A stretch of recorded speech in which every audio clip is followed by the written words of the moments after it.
கிறிஸ்துவுக்குள் பிரியமானவர்களே, கர்த்தரும் இரட்சகருமாய் இயேசு கிறிஸ்துவின் ஈடிய நாமத்தினாலே உங்கள் யாவருக்கும் என் அன்பின் வாழ்த்துக்களை தெரிவித்துக் கொள்கிறேன். தேவனருளி அப்பம் பிரேயர் மினிஸ்ட்ரி சேனல் மூலியமாக உங்களோடு சந்திப்பதில் மிகுந்த மகிழ்ச்சியடைகிறேன்.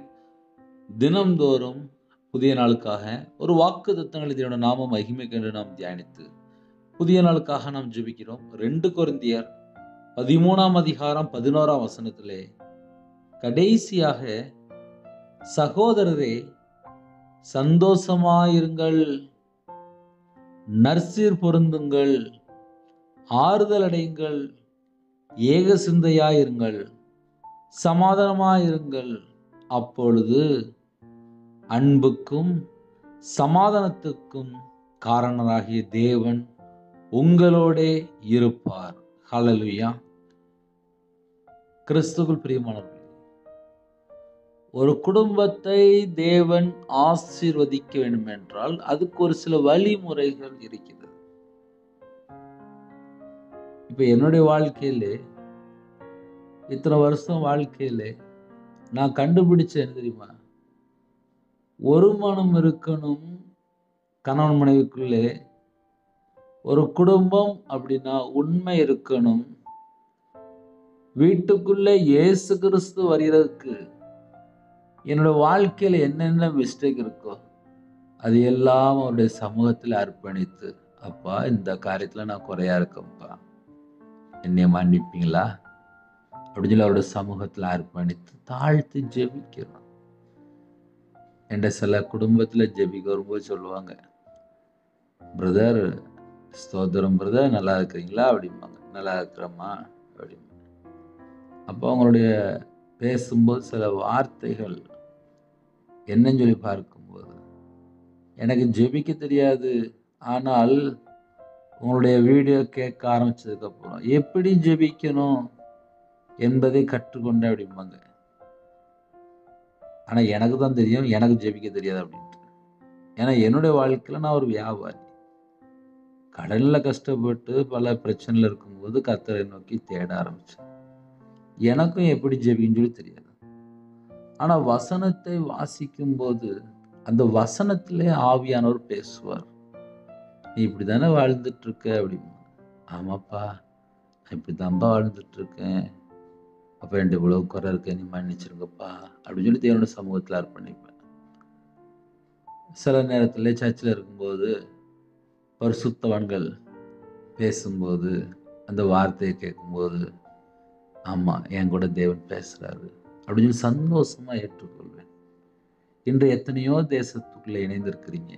உங்க வாழ்க்கை ஆசீர்வாதமா இருக்கணும் அப்படின்னா சில காரியங்களை மாத்திரம் அறிந்து கொள்ளணும். சந்தோஷமா இருங்கள்.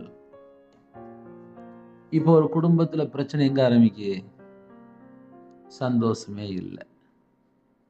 ஒரு குடும்பத்துல 2 பேர் 4 பேர் 5 பேர் 6 பேர் இருக்கிறாங்க, சந்தோஷம் இல்லை. முதல் பாயிண்டே அதுதான். அதாவது கணவன் மனைவிக்குள்ளே ஒரு மனமும் இல்லை, சந்தோஷமும் இல்லை, சமாதானமும் இல்லை. நான் சொல்றது உண்மையா பொய்யா? நீங்க அப்படியே யோசித்து பாருங்களேன். ஏன் நிறைய காரியத்தை வெளிப்படையா பேச வேண்டியது அப்படின்னா, சில குடும்பத்துல ஆசீர்வாதம் வேணும்னு நினைக்கிறாங்க, சமாதானம் வேணும்னு நினைக்கிறாங்க, சந்தோஷம் வேணும்னு நினைக்கிறாங்க. கர்த்தரை என் கூட வாக்குத்தத்தம் மூலியமா பேச மாட்டாருன்னு சொல்லிட்டு எல்லாம் நினைக்கிறாங்க. ஆனா ஒரு வீட்டுக்குள்ள போய் பார்த்தாதான் தெரியுது, கணவன் மனைவிக்குள்ள ஐக்கியம் இல்லை, பிள்ளைகள் அம்மா அப்பாட்ட உண்மையா இல்லை, கர்த்தரை விட்டு தள்ளி போற 1000 காரியம் இருக்கு, தந்திரமான காரியம் இருக்கு, வேஷம் போடுற காரியம் இருக்கு. ஏன்னா என் வீட்டுல நான் என் மனைவிக்கு தெரியாம நான் இஷ்டம் போல அலைஞ்சு எனக்கு தெரியுங்கள. வேஷம் தந்திரம் அப்படின்னா என்ன அர்த்தம் அப்படின்னா, எங்க ஒரு மனுஷன் உண்மையா இருக்கலையோ அந்த இடத்துல பிசாசு வந்துருவான். சகோதரரே சந்தோஷமா இருங்கள் அப்படின்னு சொல்றாரு. இன்னைக்கு நிறைய குடும்பத்துல சந்தோஷமா இருக்க மாட்டுக்காங்க. சில குடும்பத்துல தந்திரமா இருக்கிறாங்க, அது வேற பிரச்சனை. இப்போ ஏன்னா இப்ப நிறைய குடும்பத்துல தந்திரம் தான் உள்ள கிடக்கு, அது வெளியே போக மாட்டேங்குது. தந்திரம் உள்ள இருக்கும்போது எப்படி சமாதானம் இருக்கும்? சமாதானமா இருக்க மாதிரி ஆக்ட் பண்ணிக்கலாம். சந்தோஷமா இருங்கள் அப்படின்னு போட்டு முதல் பாயிண்ட் சந்தோஷமா இருங்கள். சந்தோஷமா இருந்தாதான் அன்புக்கும் சமாதானத்துக்கும் காரணராகிய தேவன் உங்களோட கூட இருப்பார். இன்னைக்கு ஒரு வீட்டுல சந்தோஷமா இருக்க மாட்டுக்காங்க. சில குடும்பத்துல என்ன பண்றாங்க அப்படின்னா, செல்போன் பாவத்துல இருக்கிறாங்க, மதுபான அடிமையில இருக்கிறாங்க, பாவ அடிமையில வாழ்ந்துட்டு இருக்காங்க, விக்கிர வழிபாடுல வாழ்ந்துட்டு இருக்காங்க. கர்த்தரை விட்டு தள்ளி போய் வேற வேற எங்கேயாவது இஷ்டம் போல வாழ்ந்துட்டு இருப்பாங்க. சில குடும்பத்துல பிள்ளைகள் அம்மா அப்பாவுக்கு தெரியாம இஷ்டம் போல ஒரு வாழ்க்கை. பையங்க அம்மா அப்பாவுக்கு தெரியாம தண்ணி அடிக்கிறது, வெளியே சுத்துறது, இஷ்டம் போல வாழ்ந்துட்டு இருப்பாங்க. திருமணம் முடிந்ததுக்கு அப்புறம் கணவர் கர்த்தரை விட்டும் தள்ளி போயிருந்தாங்க, பாவாடி மேல போய் சிக்கி விட்டுறாங்க. ஒரு மனுஷனோட வாழ்க்கையில முதல்ல நம்ம செக் பண்ணி பார்த்தா தெரியும், சந்தோஷமா இருக்கிறீங்களா? சந்தோஷமா இருந்தாதான் அடுத்த ஸ்டெப். ஏன்னா நிறைய குடும்பத்துல சந்தோஷத்தை காணும். இது ஒரு வேதனையான காரியமா இருக்கு. நற்சீர் பொருந்துங்கள், ஆறுதல் அடையுங்கள், ஏக சிந்தையாயிருங்கள். ஆறுதல் அடையணுமா? நிறைய குடும்பத்துல ஆறுதலே இல்லை, பேசுறதுக்கும் ஆள் இல்லை. சில குடும்பத்துல தனிமையா இருக்காங்க, விதவையா இருக்காங்க, திக்கற்ற பிள்ளையா இருக்காங்க, ஏழை எளிதனமா இருக்காங்க. ஆறுதல் அடையுங்கள் என்கிறார். அடுத்தாப்புல ஒரு பாயிண்ட் இருக்கு, ஏக சிந்தையா இருங்கள்.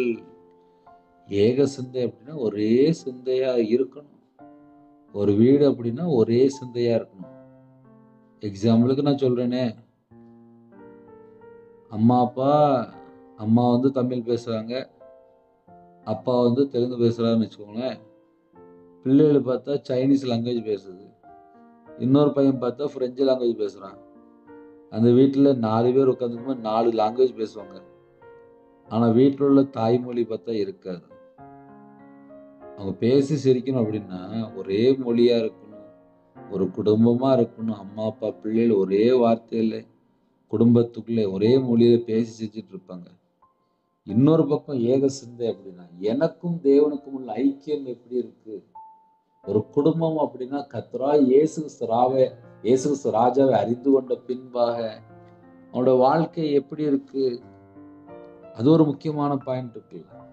ஏன்னா இப்ப நிறைய குடும்பத்துல கர்த்தரை விட்டு தள்ளி போற காரியம் தான் 1000 காரியம் இருக்கு. அதனாலதான் ஆசீர்வாத தடை. நிறைய குடும்பத்துல என்னன்னு சொல்லி தேடுவாங்க, ஆனா கண்டுபிடிக்க முடியாது. ஏக சிந்தை இருக்காது. உலகத்துக்குள்ள போய் ஏதோ ஒரு பாவ அடிமையில வாழ்ந்துட்டு இருப்பாங்க. வேற தேவையில்லாம ஃப்ரெண்ட்ஷிப், தேவையில்லாம நபர்கிட்ட போய் பழகிட்டு இருப்பாங்க. நிறைய குடும்பத்துல இப்ப அது ஒரு பிரச்சனையா இருக்கு.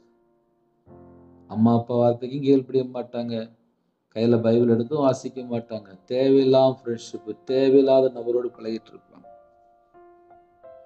ஏக சிந்தை, ஒரே சிந்தை, கிறிஸ்துவ சிந்தை நமக்குள்ள இருந்துச்சு அப்படின்னா சமாதானம். அதுக்கப்புறம் போட்டிருக்கு, சமாதானமா இருங்கள், இருங்கள், இருங்கள், இருங்கள் என்கிறார். சந்தோஷமா இருங்க, நற்சீர் பொருந்துங்க, ஆறுதல் அடைங்க, ஏக சிந்தையா இருங்க, சமாதானமா இருங்கன்னு சொல்லி போட்டிருக்கு. இன்னைக்கு நிறைய வீட்டுக்குள்ள சமாதானமே இல்லை. சும்மா வெளியில பார்த்தா பேசி சிரிக்கிற மாதிரி தெரியும், சந்தோஷமா இருக்க மாதிரி ஆக்டிங் பண்ணுவாங்க. அந்த வீட்டுக்குள்ள போய் பார்த்தா சந்தோஷமே இல்லை. சமாதானமா இருங்கள் என்கிறார். அப்பொழுதுதான் ரொம்ப ஒரு முக்கியமான, அப்பொழுது அன்புக்கும் சமாதானத்துக்கும் காரணராகி தேவன் உங்களோடு கூட இருப்பார். அப்ப இன்னைக்குள்ள வாக்குத்தத்தம் என்ன அப்படின்னா, அன்புக்கும் சமாதானத்துக்கும் காரணராகி தேவன் உங்களோட கூட இருப்பார். என் கூட இயேசு கிறிஸ்து இருக்கணும், பிதாவாகிய தேவன் இருக்கணும், பரிசுத்தாவின் கூட இருக்கணும் அப்படின்னா, குடும்பத்துல ஒரு 3 பேர் 4 பேர் 5 பேர் 6 பேர் இருக்கிறீங்களா? ஒரு மனம் இருக்கான்னு சொல்லி பாருங்க, ஒரே சிந்தை இருக்கான்னு சொல்லி பாருங்க, வீட்டுக்குள்ள சமாதானமா இருக்கிறீங்களான்னு சொல்லி பாருங்க, சந்தோஷமா இருக்கீங்கன்னு சொல்லி செக் பண்ணுங்க, ஆறுதல் அடைஞ்சான்னு சொல்லி செக் பண்ணுங்க. நிறைய குடும்பத்திலே சமாதானமே இல்லை, சமாதானமே இல்லை. வேதனையான காரியமா இருக்கு. சில குடும்பத்துல ஒரே புலம்பல் புலம்பல் புலம்பல் புலம்பல். காரணம் என்ன? அங்க ஏக சிந்தை இல்லை. அதனால தான் பிரச்சனை. அதனால் இன்னைக்குள்ள செய்தி என்ன அப்படின்னா, அன்புக்கும் சமாதானத்துக்கும் காரணராகிய தேவன் உங்களோட கூட இருப்பார்.